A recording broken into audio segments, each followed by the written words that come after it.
Channel دیکھ رہے ہیں، میں عمران خان۔ وزیر اعظم پاکستان عمران خان اپنی سیاسی اننگ کا سب سے لمبا چھکا لگانے کے لیے کریز سے باہر آ چکے ہیں، اور اگر یہ چھکا لگ گیا تو ان کا نام بڑے لمبے عرصے تک پاکستان کی سیاست میں گونجتا رہے گا۔ اب جو معاملہ ہے وہ میں آپ کے سامنے رکھتا ہوں۔ آئی پی پیز اس وقت نیگوسیشن کے موڈ میں آ گئے ہیں۔ وہ چاہتے ہیں کہ حکومت ان کے ساتھ بیٹھ کے بات کرے۔ انہوں نے گورنر پنجاب کو بھی یہ آفر کی تھی، مختلف اور لوگوں کو بھی انہوں نے یہ آفر کی ہے، اور عمران خان صاحب تک انہوں نے یہ پیغام پہنچایا کہ جناب ہم اپنے پیسے کم کر لیتے ہیں، بجلی کے ریٹ کے اوپر بات کر لیتے ہیں، جو گردشی قرضہ پہلے سے حکومت نے ہمیں دینا ہے اس کے اوپر بات کر لیتے ہیں، لیکن آپ بیٹھیے اور بات کیجئے، اور یہ جو ساری انکوائریز چل رہی ہیں ان کو بند کریں۔ اب اس کے پیچھے جو ہے وہ ایک چھوٹی سی کہانی ہے۔ یہ جو آئی پی پیز ہیں، جو پیپلز پارٹی کے دور میں، مشرف صاحب کے دور میں اور نواز شریف صاحب کے دور میں ہمارے اوپر چڑھائی کرتے تھے، یہ کہتے تھے کہ ہم آپ کو انٹرنیشنل عدالتوں میں لے کر چلے جائیں گے، آپ کو مختلف فورمز کے اوپر لے کر چلے جائیں گے اگر آپ نے ہمارے خلاف کوئی کارروائی کی تو۔ اب یہ اس نہج پہ کیسے آ گئے؟ انہوں نے کیوں یہ رویہ اپنا لیا کہ بیٹھ کے بات کرتے ہیں، دوبارہ سے کوئی چیز طے کر لیتے ہیں؟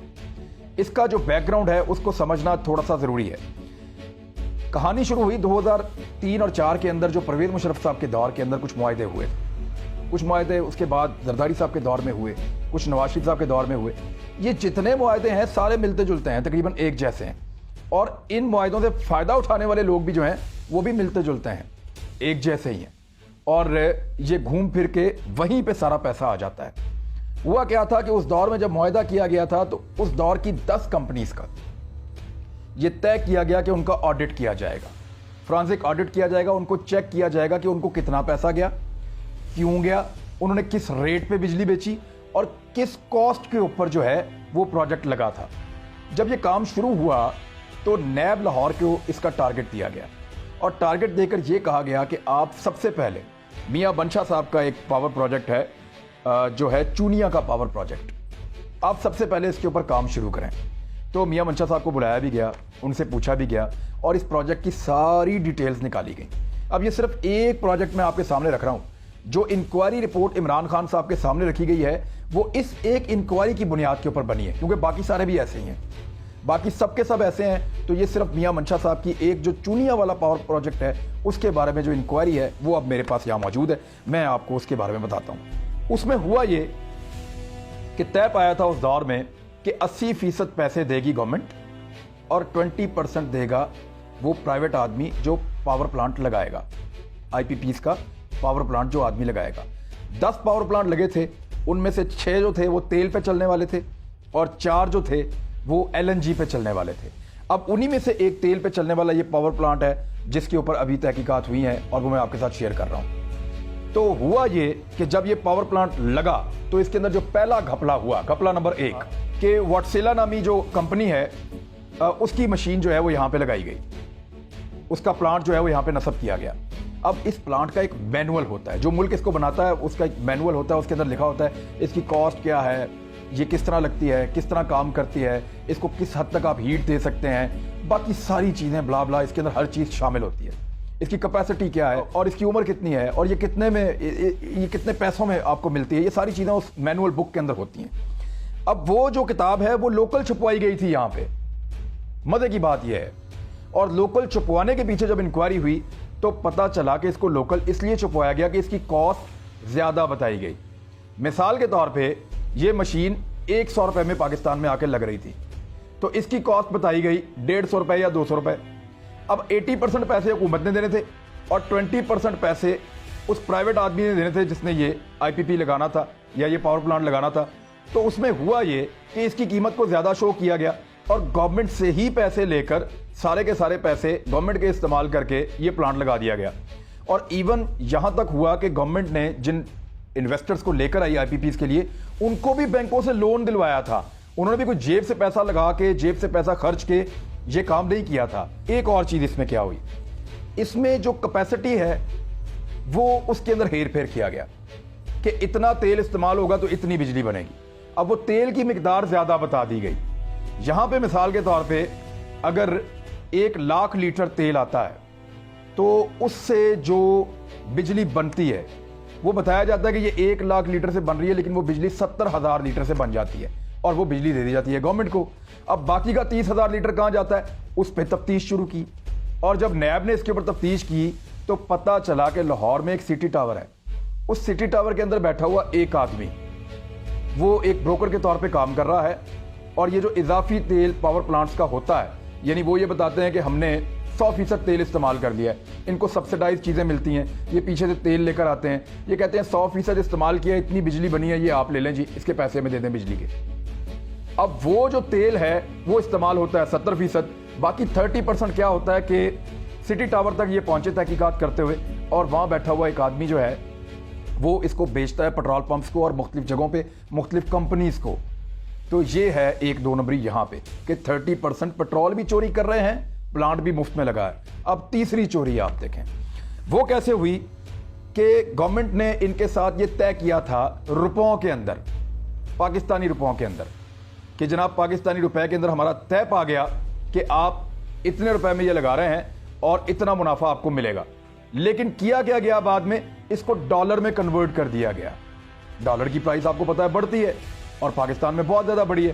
ڈالر کی پرائس ان 15 سالوں کے اندر دگنی ہو گئی تو ان کو پیسہ دگنا ملنا شروع ہو گیا.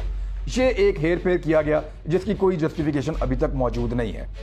ایک اور ہیر پھیر وہ یہ ہے کہ طے کیا گیا تھا کہ آپ کو 15% منافع ملے گا تمام اخراجات نکال کے, یعنی لیبر کا خرچہ, ڈیپریسیشن کا خرچہ, وہاں پہ جتنے ٹیکنیکل لوگ کام کر رہے ہیں اس کا خرچہ, ٹرانسپورٹیشن کا خرچہ, ہر قسم کے اخراجات نکال کے 15% کا منافع اس کمپنی کو ملے گا. اب جو منافع وہ کمپنی وصول کرتی رہی وہ ہے 40 سے 50%. اور یہ ایک کمپنی نہیں, منشا صاحب کی کمپنی نہیں ہے, یہ تمام کمپنیز ایسے ہی 40 سے 50% وصول کرتی رہی ہیں. یہ بھی ایک دھوکہ ہے. اب یہ کمپنیز والوں کے پاس اس کا کوئی جواب نہیں ہے, حکومت کے پاس اس کا کوئی جواز نہیں ہے کہ ان کا منافع کیسے بڑھا دیا, اس کا ریٹ کیسے بڑھایا, کس قانون کے تحت بڑھایا, اور یہ سرکار کا پیسہ, عوام کا پیسہ ان کی جیبوں میں کیسے گیا, اس کا کوئی جواب موجود نہیں ہے. اب یہ سارے سوالات اٹھا دیے گئے تھے. یہ پوری انکوائری رپورٹ موجود تھی اور یہی انکوائری رپورٹ محمد علی صاحب جو کمیشن بنا ہو, چیئرمین تھے اس کے, ان کو فراہم کی نیب نے. اس کی بنیاد پہ انہوں نے کچھ اور تحقیقات کر کے یہ شامل کیا اور عمران خان صاحب کو جا کے دے دیا. اب عمران خان صاحب کے پاس 2 راستے ہیں, یا تو ان سب کے اوپر قانونی کارروائی کریں, ان کو اندر ڈالیں اور ان سے یہ سارا کچھ چھین لیں اور سستی بجلی عوام کو فراہم کریں. بجلی سستی ہو گئی تو یاد رکھیے گا پاکستان میں جو پروڈکشن کاسٹ ہے وہ بہت نیچے آ جائے گی اور پاکستان کو ترقی کرنے سے کوئی نہیں روک سکتا. چائنا کے ساتھ, انڈیا کے ساتھ, ہمارے آس پاس بنگلہ دیش کے ساتھ, باقی ممالک کے ساتھ ہمارے کمپٹیشن کا صرف ایک ہی تو چیز ہے جس میں ہم مار کھاتے ہیں, وہ بجلی ہے. نیب کو اس بیچ میں اور حکومت پاکستان کو سینکڑوں ٹیلی فون کالز اور سینکڑوں ای میلز موصول ہوئی ہیں, پیغامات موصول ہوئے ہیں کہ جناب آپ کسی طرح بھی آئی پی پیز کو اگر قابو کریں اور یہ چور بازاری آپ روکیں اور بجلی کی کاسٹ کو نیچے لے کر آئیں تو ہم کمپٹیشن میں آ جائیں گے اور پاکستان کی ایکسپورٹ بہت زیادہ بڑھ جائیں گی اور پاکستان اکنامک لحاظ سے دنیا میں واپس آ جائے گا, پاکستان کو ہوش آ جائے گی. اب یہ ساری چیزیں عمران خان صاحب کے ہاتھ میں آ گئیں اور یہ وہ چیز ہے جس کو ہاف والی کہتے ہیں. اب عمران خان جیسے پلیئر کو آپ یہاں بال دے دیں بیچ میں بلے کے آگے تو چھکا تو وہ مارے گا. اب آپشن عمران خان کے پاس ہے کہ اس نے لیگ پہ چھکا مارنا ہے یا اسٹریٹ پہ مارنا ہے. اس کی وجہ یہ ہے کہ عمران خان صاحب یا تو ان کے اوپر قانونی کارروائی کر کے ان کو گرفت میں لے کے ان سے زبردستی یہ کام کروا سکتے ہیں, یا ان کو بٹھا کر نیگوسیشنز کر کے ان کو اس چیز پہ لا سکتے ہیں جو اب یہ آہستہ آہستہ ماننا شروع ہو گئے ہیں. وہ ری نیگوسیشن بھی کریں گے, بجلی کی قیمت بھی کم کریں گے اور جو گردشی قرضہ ہے اس کے اندر بھی گنجائش نکالیں گے. تو پاکستان کے لیے, پاکستان کے مینوفیکچرر کے لیے, گھروں میں بجلی استعمال کرنے کے لیے جو لوگ استعمال کرتے ہیں, سب کے لیے یہ ایک اچھی خبر ہے. تو عمران خان صاحب نے کم سے کم ایک ایسے مافیا پہ ہاتھ تو ڈال دیا ہے جس پہ آج تک کسی نے ہاتھ نہیں ڈالا تھا. اب دیکھنا یہ آنے والے دنوں میں کہ یہ ہاتھ کتنا پکا ڈالا ہے, کیونکہ اس میں نام بڑے مزیدار ہیں, وہ میں آپ کو بتا دیتا ہوں. اس میں جو بینیفیشریز ہیں میں ان کے نام لے لیتا ہوں آپ کے سامنے. ندیم بابر صاحب عمران خان صاحب کے ساتھ ہوتے ہیں, بینیفیشری ہیں. رزاق داؤد صاحب وہ بھی اس کے بینیفیشری ہیں. سیف الرحمان صاحب نواز شریف صاحب کے پرانے ان کے رشتہ دار ہیں, یہ بینیفیشری ہیں. عمر ایوب صاحب وفاقی وزیر ایک وائے سے, یہ بھی اس کے بینیفیشری ہیں. تو کم سے کم 3-4 لوگ تو عمران خان صاحب کے قریب ہیں جو اس سارے پروسیس کے بینیفیشریز ہیں. میاں منشا صاحب ہیں, وہ شریف خاندان کے قریب تھے, اور دیگر اور کچھ لوگ ہیں. تو یہ صرف 10 آئی پی پیز کی بات نہیں ہے, اس کے بعد لگنے والے اور اس کے بعد لگنے والے، ان تمام کو بٹھا کے چیزوں کو سیٹل کیا جا سکتا ہے۔ میرے خیال میں یہ ہو جائے تو ہم سب کا بڑا بھلا ہو جائے گا۔ یہ انفارمیشن میں نے آپ تک پہنچائی، اگر آپ کو پسند آئی تو آپ میرے چینل کو سبسکرائب کریں، لائک کریں، شیئر کریں، دوستوں کو بتائیں یہ انفارمیشن، تاکہ سب کو پتہ ہو کہ ڈاکہ پڑا کہاں پہ ہے اور پکڑا کیسے گیا ہے۔ اپنا خیال رکھیے گا، اللہ حافظ۔